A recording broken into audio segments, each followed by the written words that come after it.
बहुत बहुत साधुवाद देना चाहूँगा कि उन्होंने देश के अलग अलग क्षेत्रों की महान शख्सियतों को यहाँ एक स्थान पर न केवल आमंत्रित किया है बल्कि अपने अपने क्षेत्र में जो विशिष्ट योगदान दे रहे हैं समाज को और देश को, उन्हें सम्मानित भी करने जा रहे हैं।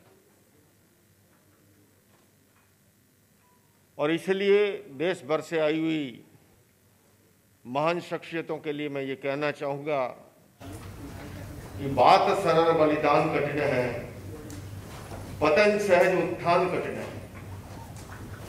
बात सरल बलिदान कठिन है, पतन सहज उत्थान कठिन है। गाता है खंडर का हर पत्थर, ध्वंस सरल निर्माण कठिन है। तो बंधुओं और बहनों, जो आप निर्माण में लगे हैं, सृजन में लगे हैं, उत्थान में लगे हैं, उन सभी को बहुत बहुत बधाई और साधुवाद देना चाहता हूं। बंधुओं और बहनों, हमारा महान भारत देश और आज के सम्मान भी भारत के महारथी सम्मान। हालांकि मुझे ये नहीं समझ में आया कि इस मंच से इंग्लिश क्यों पेली जा रही है। नाटक हमारी गणेश वंदना संस्कृत में हुई और गड़बड़ क्या होती है कि जब हम हिंदी को इंग्लिश करने जाए फिर इंग्लिश को तो मुनि को मुंशी बना दिया 2 बार। प्रारंभ में कहा कि मुंशी जी दीप प्रज्वलन करेंगे और बाद में भी कहा कि मुंशी जी बोलेंगे। तो ये हिंदी से इंग्लिश और इंग्लिश से हिंदी में ये खतरा रहता है, इससे हमेशा सावधान रहो। और जब हम आसानी में अपनी भाषा में समझ सकते हैं, मैं तो यूनाइटेड नेशंस भी जाकर के हिंदी में सुनाता हूं, और जिनको नहीं आती है वो समझे सीखे, जिन्हें नहीं आती है सीखे। और भारत में रहने के बाद भी अगर हिंदी नहीं आती है तो उसे और कहीं स्थान ढूंढ लेना चाहिए अपना। बंधुओं और बहनों, हमारा महान भारत देश अनेकता में एकता उसकी मौलिक विशेषता है। बहुलतावादी संस्कृति उस देश की खूबी है। सर्वधर्म सद्भाव उसका मूल मंत्र है। हम किसी भी क्षेत्र में काम करें, हमें अपनी संस्कृति के संरक्षण और संवर्धन के लिए सदैव सावधान रहना है और उसको साथ लेकर के हमें आगे बढ़ना है।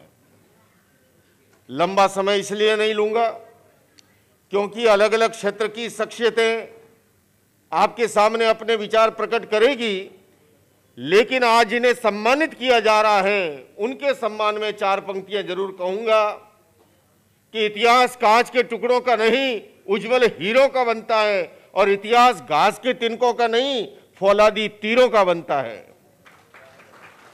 इतिहास कांच के टुकड़ों का नहीं, उज्जवल हीरो का बनता है, और इतिहास घास के तिनकों का नहीं, फौलादी तीरों का बनता है।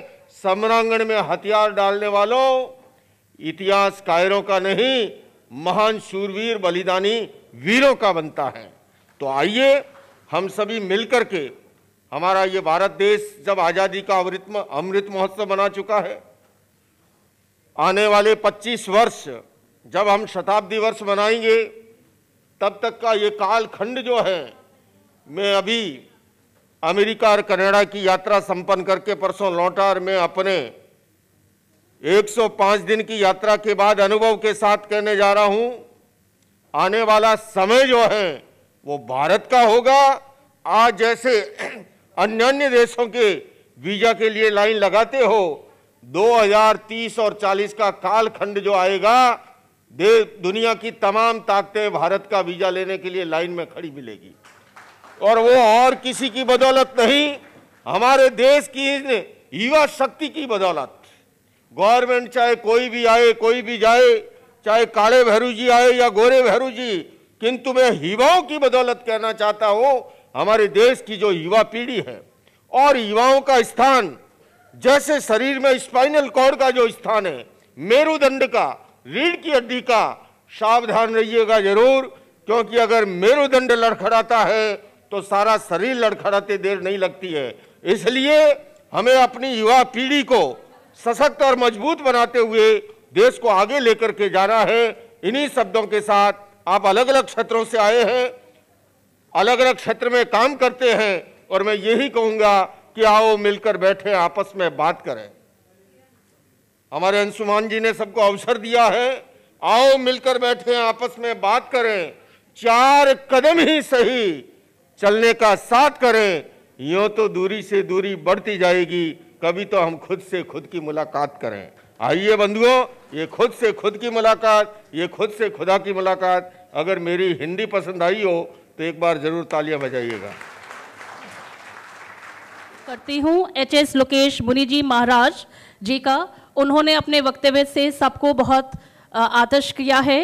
अब मैं रिक्वेस्ट करती हूँ इंजीनियर अंशुमान जी से कि वो उन्हें सम्मानित करें।